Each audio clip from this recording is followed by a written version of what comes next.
In the fall of 1987, something unexplainable happened in a quiet corner of Washington, D.C., a respected FBI agent. Robert Keller walked out of the field office after signing off on what seemed like a routine report. He told his coworkers he was heading home, but he never made it. No calls, no witnesses, no body, just silence. A man with a spotless record, 2 decades in service, a family, a mortgage, and a calendar filled with upcoming appointments gone without a trace. At first, his disappearance sparked confusion. Maybe he had a personal emergency. Maybe he needed space. But days passed, then weeks. Investigators launched an internal inquiry. Agents interviewed neighbors, friends, even former suspects from old cases. Every lead came up cold. No signs of forced entry at his home. No unusual withdrawals from his bank accounts. His car was still parked where he'd left it. The only thing missing was him. Robert Keller wasn't just any agent. He had worked on some of the most sensitive cases involving organized crime and covert operations during the Cold War. Quiet, professional, and intensely private, Keller kept his personal life locked up tight. But behind that disciplined exterior, some colleagues say he had recently grown distant. A few noticed him lingering in the archives, pulling old case files, sometimes staying late in the evidence room, alone. When asked about it, he shrugged it off. Said he was just checking some inconsistencies. No one thought much of it at the time. His family was devastated. His wife filed a missing persons report the same night he didn't come home. His teenage daughter went door to door with flyers. But even with the full force of federal resources, there was nothing. Not even a whisper. Eventually, the media lost interest. The case was marked inactive, though never officially closed. Then 4 years later, something happened. It was July of 1991. A man named Carl Watson, owner of a small auction and cleanout business, was clearing out abandoned storage units in rural Virginia. It was part of a routine job. He'd been hired to clear out 6 units whose rent hadn't been paid in over a year.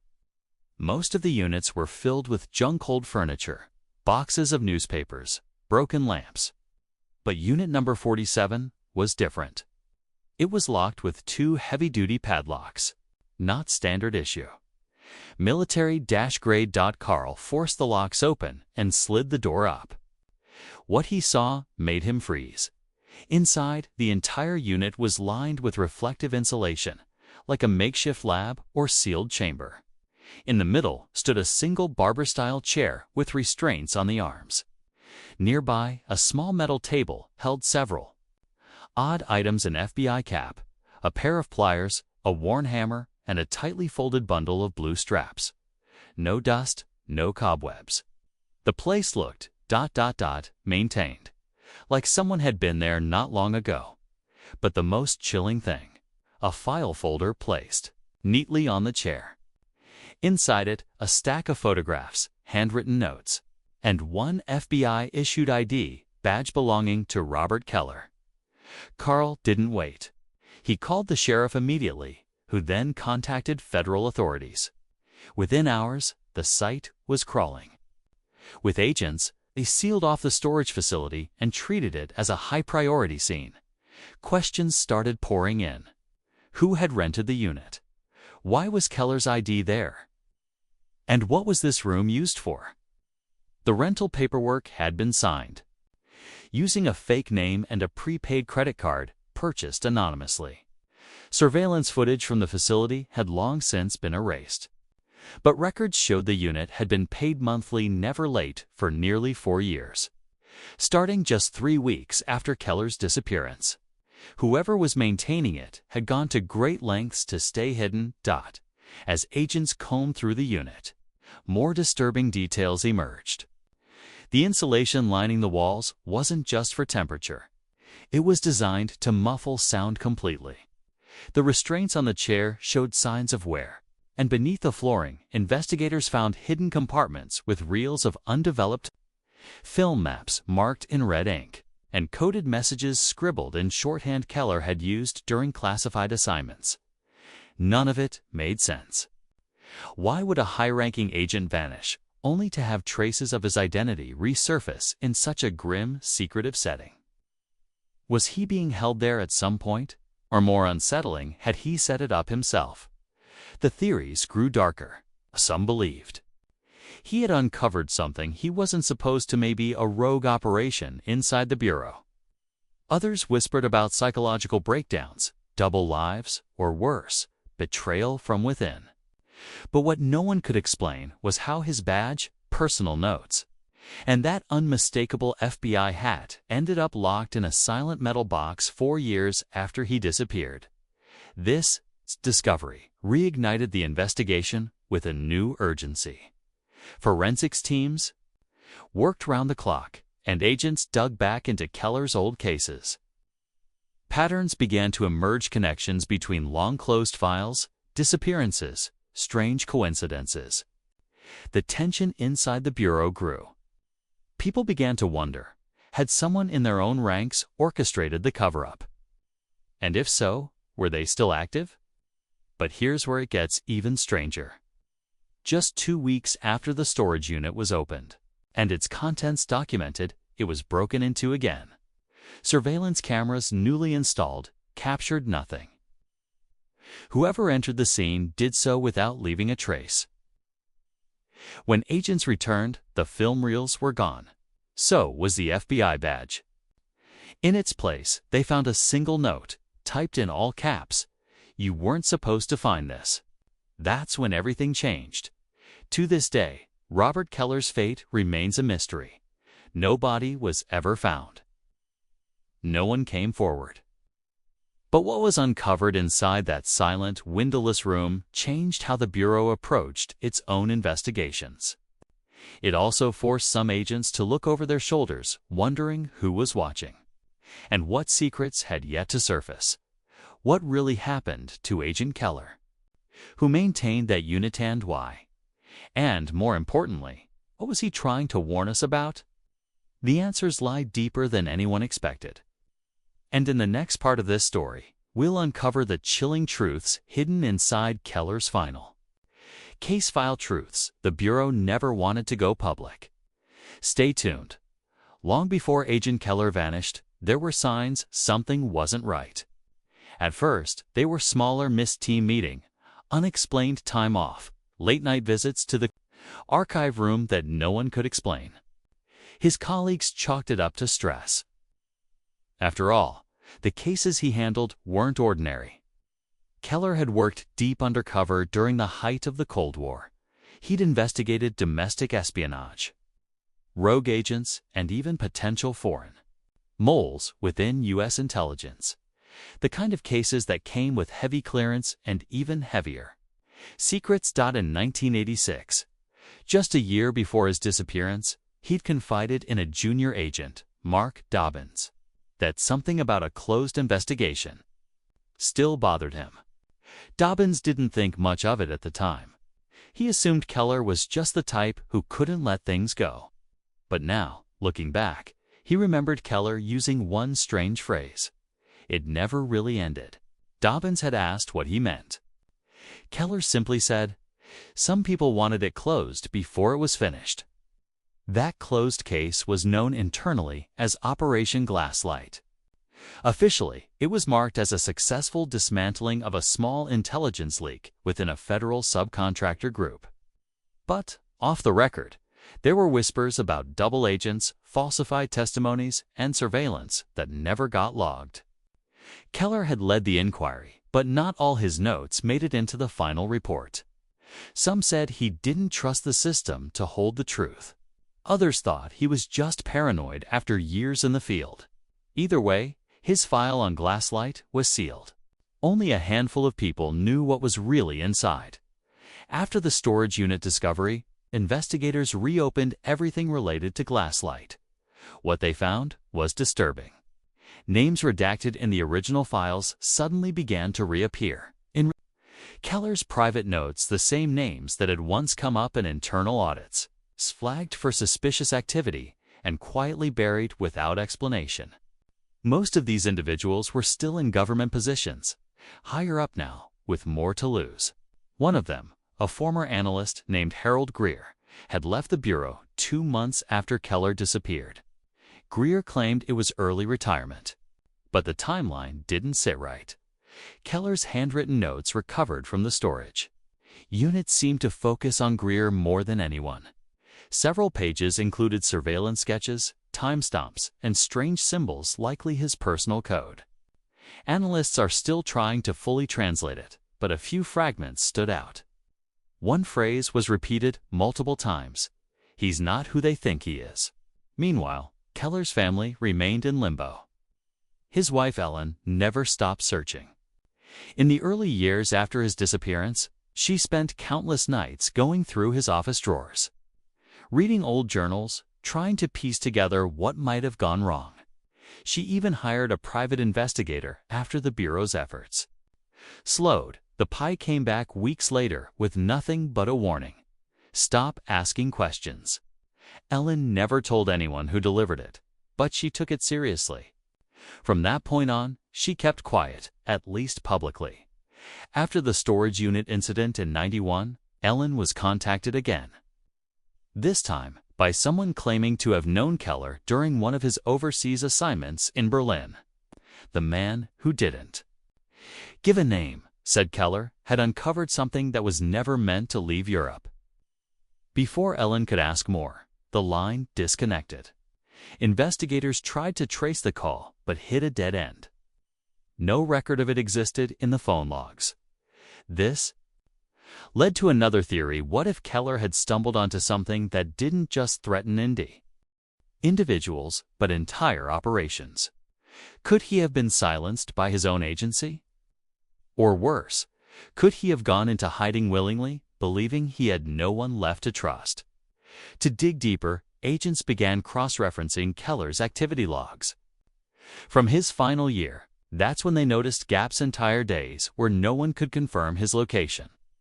Internal memos showed Keller had requested solo fieldwork on several occasions, citing personal leads. He'd also been signing out microfilm reels from the evidence room, some of which were never returned. Those same types of reels were later found partially destroyed in the hidden compartment beneath the storage unit chair. What was on those reels? No one can say for certain. But one fragment that was recovered and restored showed surveillance footage of a man entering what looked like an underground facility. The timestamp placed it days before Keller vanished. And the figure in the footage, he bore a striking resemblance to Harold Greer.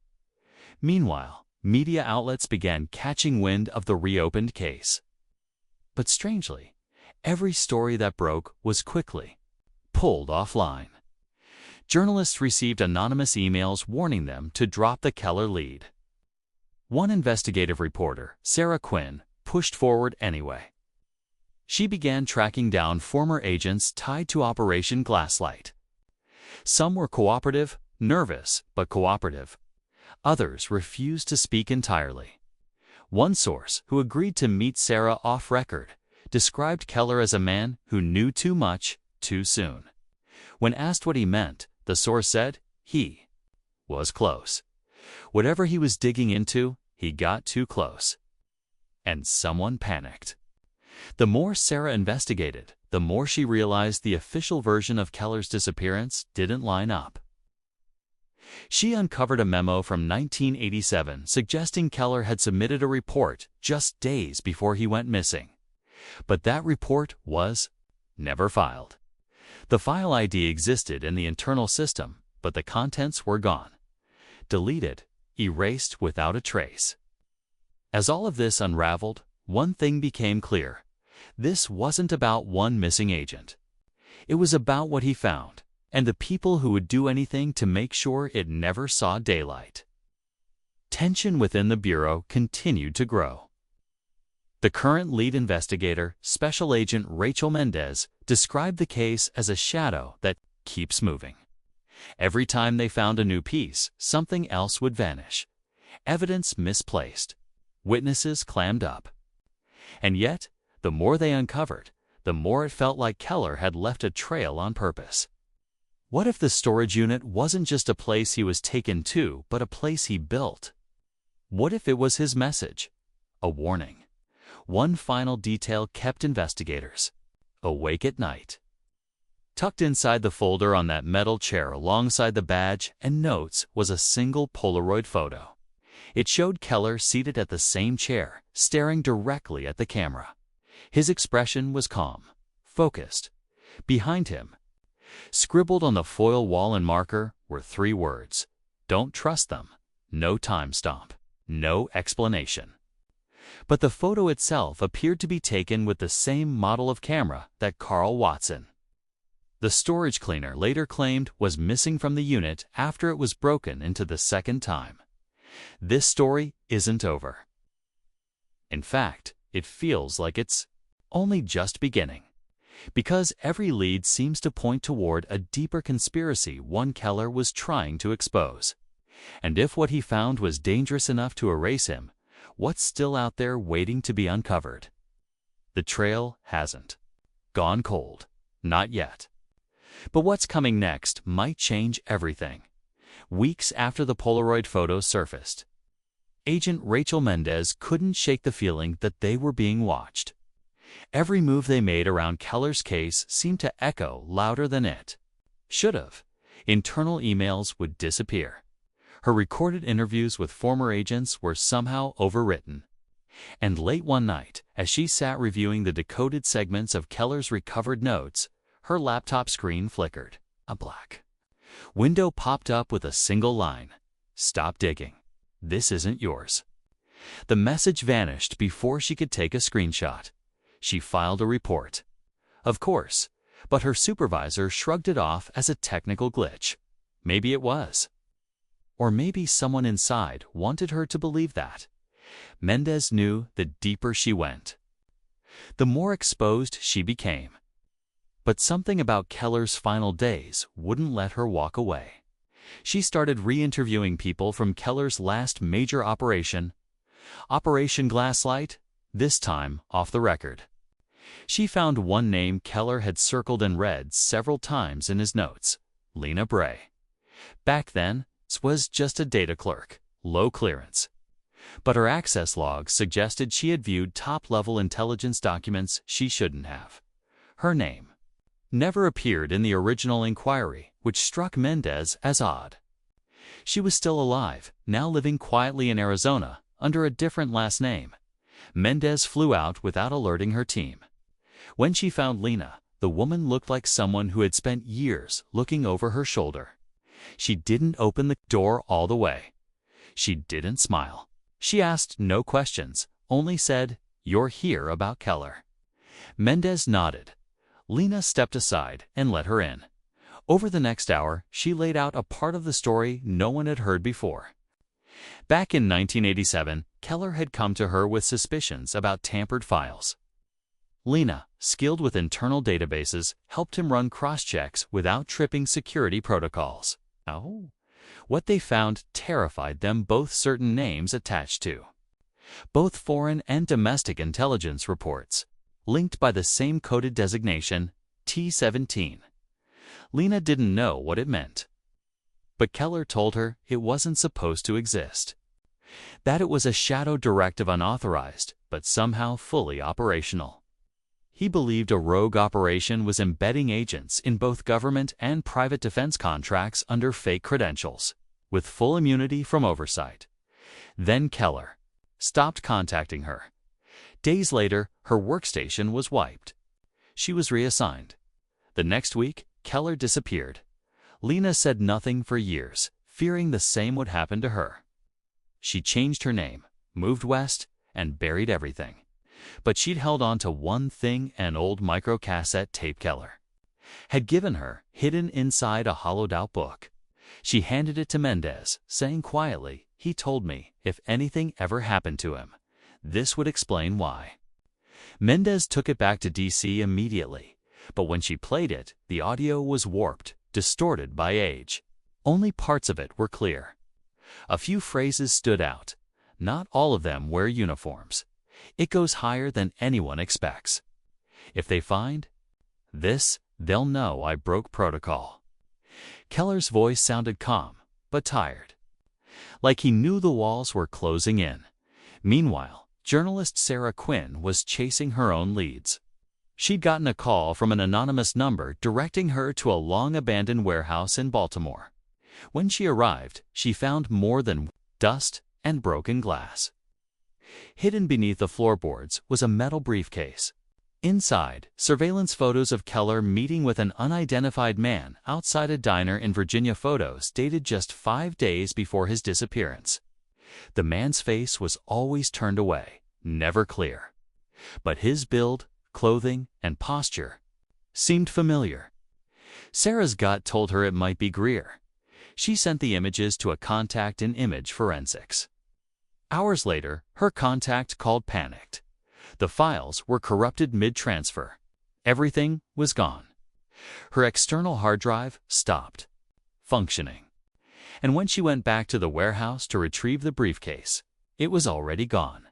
Someone was always one step ahead, as both Mendez and Sarah pushed forward from different angles. Another thread emerged, pattern in Keller's past travel. Logs. He had visited a property in rural Pennsylvania multiple times over the course of a year. On paper, it was registered to a shell company linked to Cold War surveillance contracts. But when Mendez visited the location, the property looked abandoned. Overgrown grass, locked gate, no power. Yet the soil near the foundation was freshly disturbed. Ground-penetrating scans later revealed something buried beneath the shed. A sealed steel box containing a torn blueprint of what appeared to be a hidden underground facility marked Level C, decommissioned. The file had Keller's initials in the corner. Whatever this facility was, it wasn't decommissioned quietly. Locals recalled hearing strange machinery and distant humming sounds. Late into the night, back in the late 80s, some even mentioned seeing unmarked black vehicles coming and going. But when questioned, most clammed up fast. Too fast. Like they knew better. Back in D.C., strange things kept happening. One of Mendez's colleagues was reassigned without warning. Another left suddenly, no explanation. Her access to Keller's full personnel file was restricted overnight, despite her clearance. And a name kept reappearing in her internal log, someone who hadn't been involved in the case before. A handler from counterintelligence named Adrian Holt. She confronted Holt during a security briefing. He denied everything, even acted confused. But his office door was locked behind biometric scanners access that Keller had once requested to investigate just before he vanished. Every clue pointed to something deeper than a missing agent. There was a system in place. One Keller had tried to expose. One that still operated in the shadows, erasing whatever light came near. And then came the package. No return address. Just dropped at Sarah Quinn's apartment doorstep. Inside was a single VHS tape, labeled in handwriting that matched Keller's for when they forget. The tape's content would change everything. But before she could play it, her power went out. Someone didn't want it seen, and somewhere in the silence of an empty storage unit long since cleared, that barber-style chair still sat in the dark facing nothing, waiting, because the truth hasn't been buried. Not yet. Sarah Quinn sat frozen in the dark, the VHS tape still clutched in her hands. The entire building had gone silent.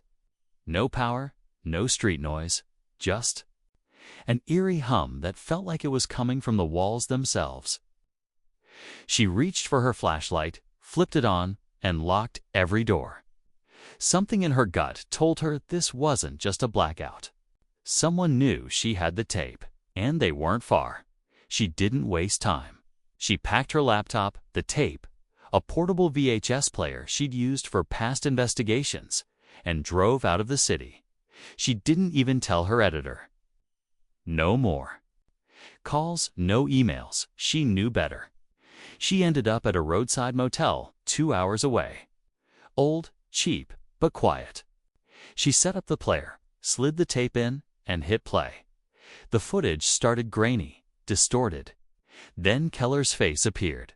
He was in what looked like a bunker, concrete walls, no windows, a metal table behind him. His eyes looked heavier than they did in older photographs. He started speaking in a low, steady voice. "If this is playing, I didn't make it out. What I found? It's not just corruption, it's control." He paused, glanced behind him like he was afraid someone was listening. "There's a program. It's not sanctioned by the FBI or any branch of government you'd recognize. It started during the Cold War. They called it T-17. It was designed to embed influence not just abroad, but here." Keller looked down, visibly shaken. "They use people like me to run cover for it. We thought we were chasing foreign assets. We were building something much worse." Sarah rewound the segment 3 times, trying to catch every word. There were coordinates scribbled on a piece of paper Keller held up to the camera, blurred, but just clear enough. She took a photo of it before the screen turned black. Meanwhile, Agent Mendez had started her own stakeout. She was watching Adrian Holt. After weeks of hitting dead ends, something finally clicked. Holt's access badge had pinged at a federal research facility in Maryland. The same location Keller had flagged in his last memo before he disappeared. The facility, officially labeled as decommissioned, hadn't been used for over a decade. Yet Holt had visited it twice in the past month. Mendez drove out there under the radar. The building sat back from the road, hidden behind rusted gates and chain-link fences. From a distance, it looked dead, no lights, no guards. But as she got closer, she spotted a single black SUV tucked behind the trees. She knew that model. Government issue. She left her car behind and approached on foot. Inside, the air was cold and stale. The lights were off, but faint sounds echoed from deep within, metal clanging. Slow footsteps, distant voices. Mendez gripped her sidearm and moved through the narrow hallways. Down one corridor, she found what looked like a new installation. Fresh paint, a digital lock, and a biometric scanner that had been recently used. Someone had been here. She pulled out her phone to take photos, but it had no signal, not even emergency services. The entire building was likely shielded. That alone confirmed what she suspected. This place wasn't shut down. It was active. And whatever they were doing, they didn't want anyone to know. Back at the motel, Sarah traced the coordinates Keller had shown on the tape. They pointed to a remote area in Pennsylvania, a stretch of forest near a military preserve. She didn't wait. She packed up and hit the road again, knowing full well that eyes might already be on her. But she wasn't stopping now. As night fell, she reached the edge of the forest. She followed a dirt path marked by faint tire tracks, then hiked through thick trees until she found it. A rusted metal hatch covered in moss. It matched the description on the old blueprint Mendez had found weeks earlier. She opened it slowly. A metal staircase led downward into complete darkness. At the same time, Mendez was deep inside the Maryland facility. She found a records room that hadn't been touched by whoever cleaned up the rest of the building. Inside were boxes of tapes, files with Keller's handwriting, and surveillance stills, dozens of them all, showing Keller in different locations. Sometimes talking to people, sometimes alone. But in every image, one thing stayed the same. There was always someone else in the background, always blurred, always out of focus. The same silhouette, same shape, like someone had been following him, like someone had been watching all along. Then, Mendez found a file labeled K Protocol. Inside were test reports, psychological evaluations, and a list of subjects each marked as unaware. The documents were dated between 1983 and 1987, and at the bottom of the list was Robert Keller's name, not as an agent, but as a participant. Mendez stepped back, heart racing. What if Keller hadn't just uncovered the program? What if he had been part of it without knowing? Meanwhile, Sarah descended the staircase in silence. At the bottom was a steel door. No handle, just a keypad. She typed in the last 4 digits. Of the coordinates, the door clicked open. Inside was a small, windowless room. On one wall, dozens of photos were pinned, connected by strings faces she didn't recognize, except one. Adrian Holt. In the center was a map, with pins stuck in every state. Notes written in Keller's handwriting. Codes, locations, dates. Everything he couldn't say out loud. Down on the table sat another VHS tape and a tape recorder. Sarah pressed play. Keller's voice returned, softer this time. If you're hearing this, then it's not over. I left everything I could, but they'll come for this too. They always do. He paused. They're not after the truth. They're after silence. Outside, Sarah heard something. The sound of footsteps above the hatch. She wasn't alone, and miles away. Mendez's phone finally lit up with one single anonymous message. They know where she is. Everything was converging. All the secrets, all the names, all the places Keller had. Buried pieces of the truth. And now someone was pulling it all back into the light. But the closer they got, the clearer it became. This wasn't just about a missing agent. It was about a system designed to stay hidden. A system Keller had tried to dismantle from the inside, and someone was willing to do anything to stop that from happening. The tape ended with one last phrase. If they find this, you're already a target. Then silence. The next moment would change everything. Sarah froze, her hand hovering above the table where the second tape had just ended. The footsteps above grew louder, steady, deliberate, like someone who already knew where they were going. She killed the recorder, stuffed the tapes into her bag, and backed toward the far corner of the room, where another rusted door sat half-buried behind old filing boxes and peeling insulation. She didn't have time to question where it led. She just moved. Upstairs, the hatch creaked open. A beam of light sliced through the darkness, followed by 2 heavy sets of boots descending the stairs. Sarah pushed through the door, heart racing, and found herself in a narrow tunnel, damp and low-ceilinged. It hadn't been used in years, maybe decades, but it was her only option. Back in D.C., Agent Mendez sat in her car, staring at the message on her phone. They know where she is. She didn't need to ask who she was, Sarah. And if someone had tracked her that fast, it meant Keller's trail wasn't just warm, it was burning.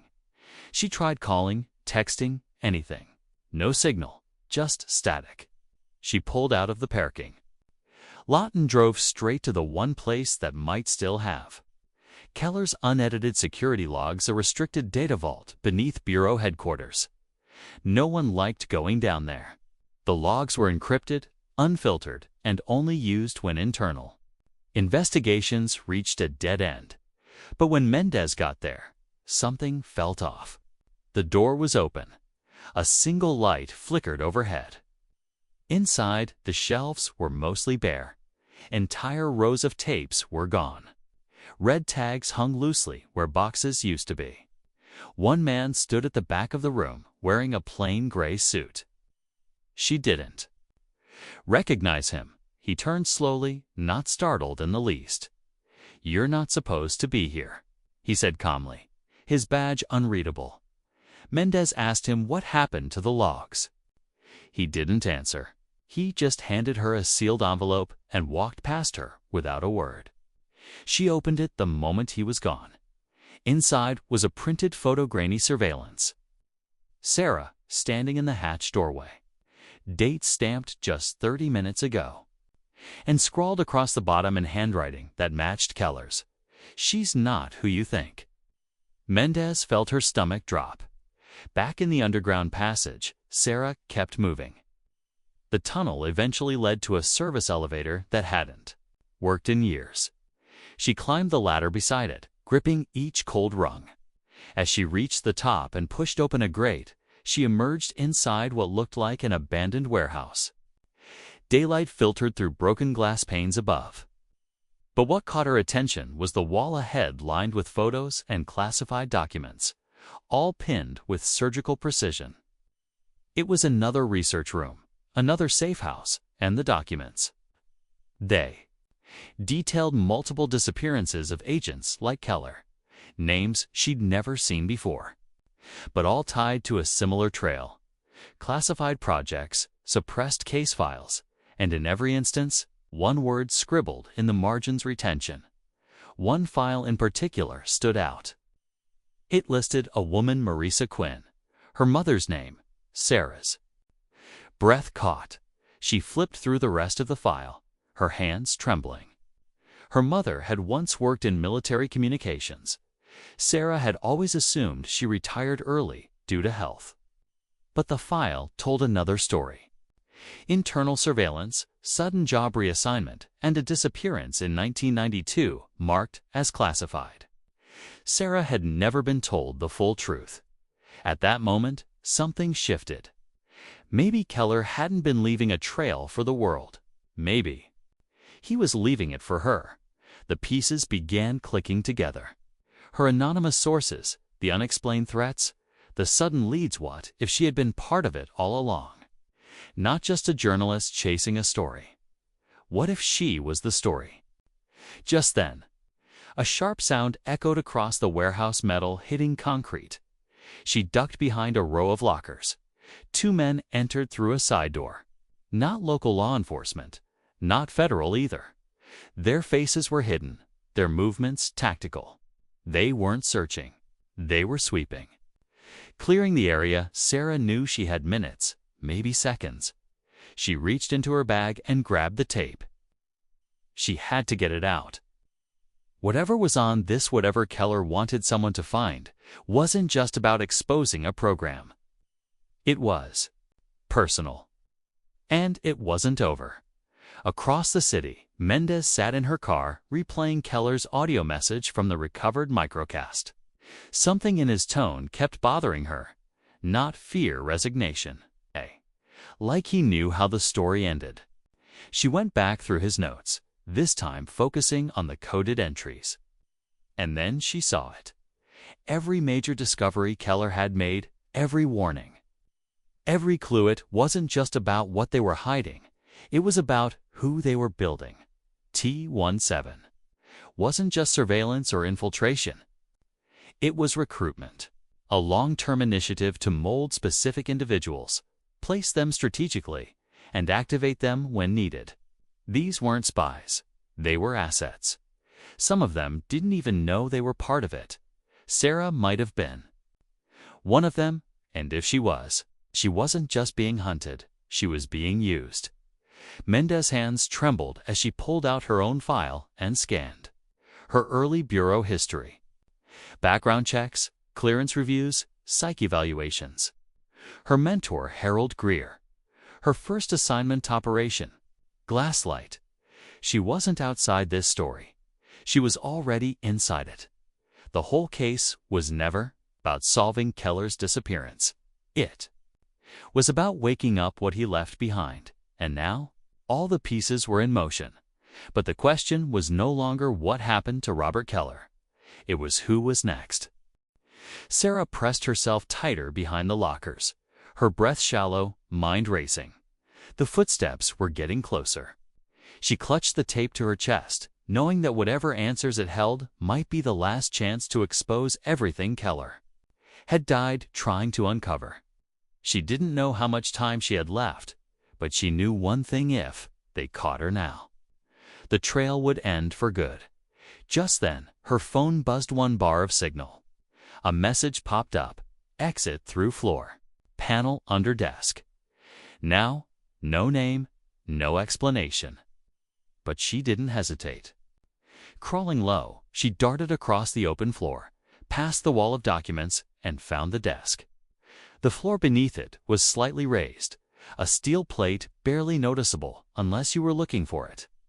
She yanked it open and dropped into the Shaft below, just as a flashlight beam swept across the desk above. The shaft led to a drainage tunnel that stretched under the property and fed into a ravine outside the city.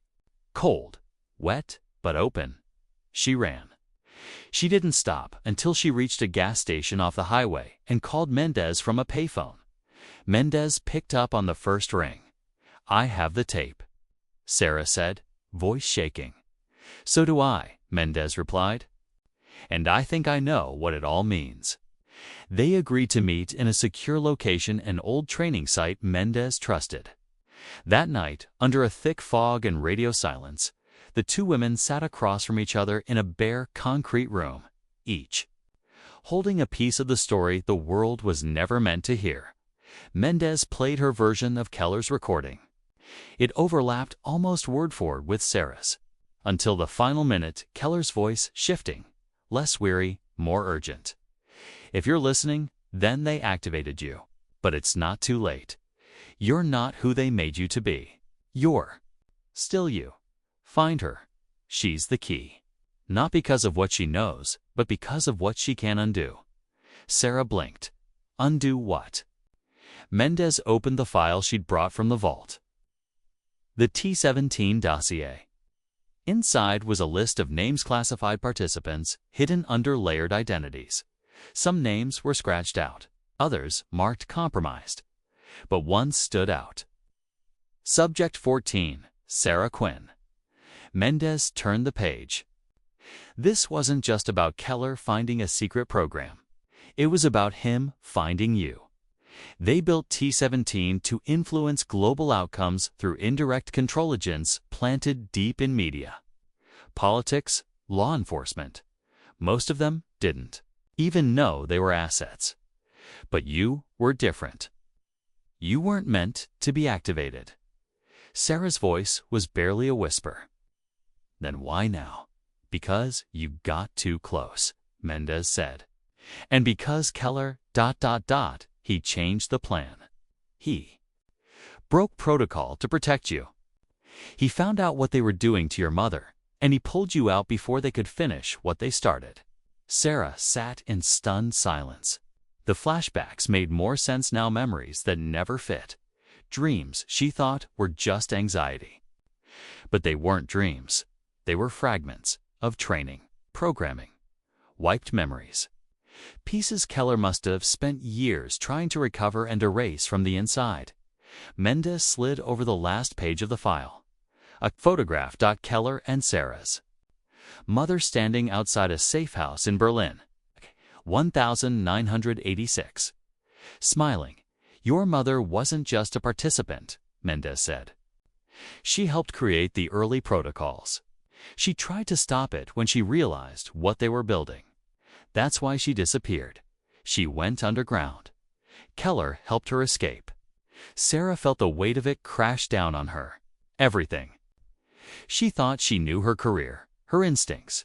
Even the obsession with Keller's storiette wasn't just journalism. It was something planted deep inside her long ago. But she also knew now she had a choice. The next morning, they released the tape, not to the public, not yet, but to a trusted contact in foreign intelligence with proof of its authenticity. Within hours, anonymous leaks flooded secure agency networks. Names, documents, recordings. The T-17 program couldn't be hidden anymore. It spread faster than anyone expected. Back at Bureau headquarters, Adrian Holt was gone. His office cleared. His access disabled. No trace. Just a message left behind on his desk, typed in all caps. The experiment never ends. But then came the unexpected twist. 2 days later, a new storage unit was discovered. Same model chair. Same foil-lined walls. Only this time, it wasn't in Virginia. It was in Los Angeles. And sitting neatly on the chair was another FBI badge. Not Keller's. It was Sarah Quinn's, freshly printed, issued 3 days before the investigation began. The tape had only scratched the surface. And someone, somewhere, was still moving pieces across the board.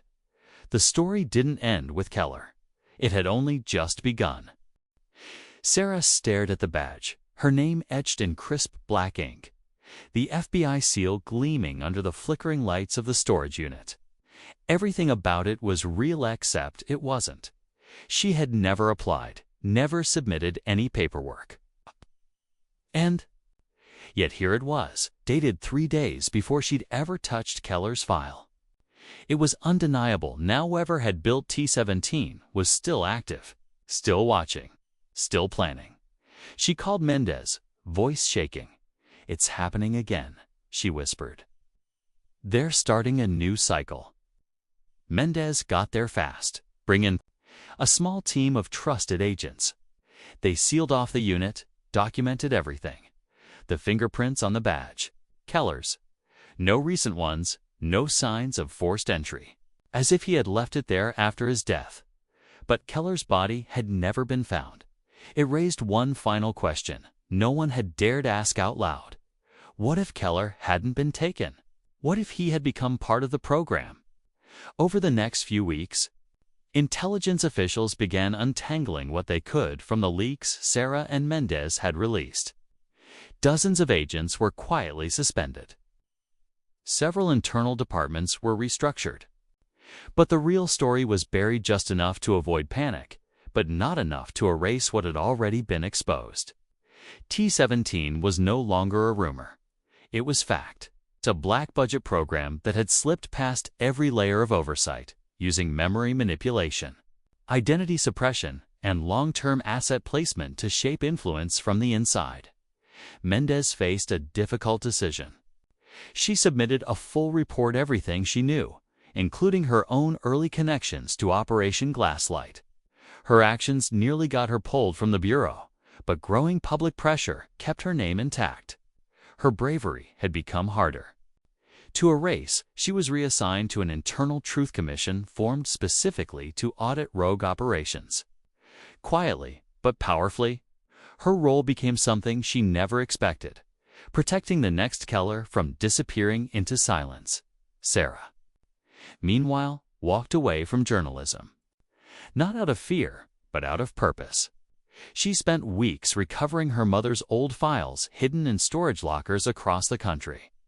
It turned out Keller had worked with her mother longer than anyone knew. Together, they had tried to reverse the conditioning planted by T-17, carefully tracking and restoring memories to those who had been used without consent. Many never even realized they were part of it.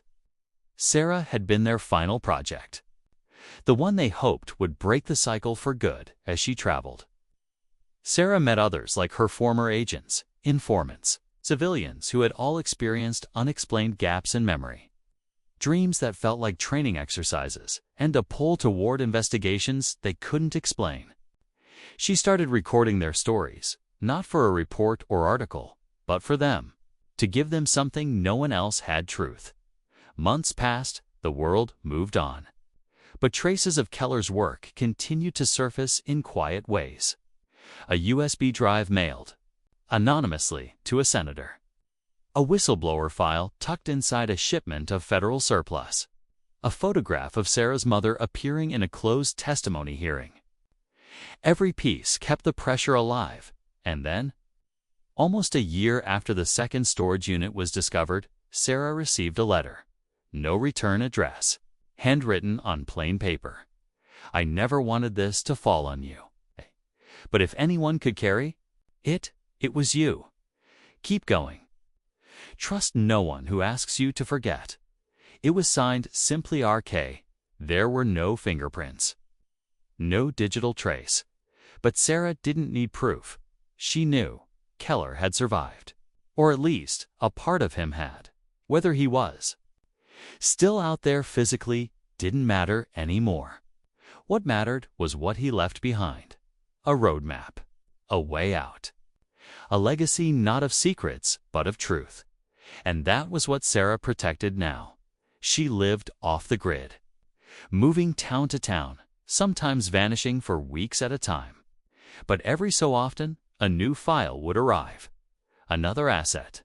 Another piece of the puzzle Keller had started mapping years ago. And every time she followed it, the pattern grew clearer. T-17 hadn't failed, it had evolved. But so had the resistance. Sarah had become the ghost. They hadn't expected the one they couldn't erase. Not an agent, not a journalist, but something in between. Someone who remembered, and in a world built on forgetting. That made her dangerous. Back in Washington, Mendez stood at the reflecting pool, thinking about everything they had uncovered. The investigations were still locked behind closed doors, but change was happening. Slowly, quietly, she still kept Keller's photo in her desk, not out of sentiment, but as a reminder of how far truth had to travel just to reach the surface. One final ripple came weeks later. A FOIA request filed. Anonymously uncovered documents dated 1988. One line stood out. Termination of T-17 classified as unsuccessful. Phase 2 approved. It was never just about one man disappearing. It was about a system that could hide anything, and the people brave enough to bring it. Back into the light, Sarah's name was never published. Her recordings were never broadcast. But deep in a guarded archive, her files sat protected, waiting for the day someone else might need to know the truth. The name Keller had written across them all. Project Memory. Because in the end, that's what they were fighting for, not just justice, not just answers, but the right to remember. And sometimes that's the most powerful weapon of all. Sarah sat quietly in the small cabin tucked into the base of the Adirondacks, a place she hadn't visited in over a decade. It had once belonged to her mother, Marissa Quinn, and now felt like the only place where her thoughts weren't echoing back at her through surveillance wires or buried devices. Snow drifted lazily past the window, but her mind wasn't on the view. On the table in front of her was Keller's final letter, the one signed only with his initials and a file that she couldn't stop rereading. She had been studying it for days now, not to find new evidence, but to come to terms with the truth. Keller hadn't just vanished. He had gone underground, willingly. After realizing the full reach of T-17, he knew staying inside the bureau meant feeding the machine. So he faked his own death, staged the storage unit, and left a trail not to be found immediately, but when someone like Sarah was ready to uncover it. And that someone had to be her. She wasn't just a journalist. She was the link between the past and whatever came next. Mendez had confirmed it too. After several off-the-record discussions, she told Sarah the internal task force she now worked with had shut down several remaining pockets of the T-17 operation. They had traced funding lines, exposed shell companies, and quietly removed agents operating under deep cover. But Mendez also admitted something else: parts of the program were still active. Not because anyone wanted to revive it, but because dismantling it completely would mean unearthing too many names in power. Names that were better left in shadows if you wanted to avoid a full breakdown. Sarah didn't need to be told twice. She already knew that some truths couldn't be shouted. They had to be carried carefully, shared with the right people at the right time. One lingering question had haunted her most. Though had Keller been her father? The records were inconclusive, and both he and her mother had gone to great lengths to keep her past fragmented. But in the end, it didn't matter. What mattered was that he had protected her, shaped her path from the shadows, and believed that she was strong enough to finish what he couldn't. And now she finally understood why. She wasn't trained to fight with weapons or infiltration tactics. Her strength had always been in uncovering what others tried to hide. So she leaned into that. Sarah began publishing under a pseudonym, sharing carefully curated pieces of the T-17 files on secure, encrypted forums used by whistleblowers and independent investigators. She didn't expose everything, only what people needed to know to start asking the right questions. She interviewed former assets whose memories had been altered.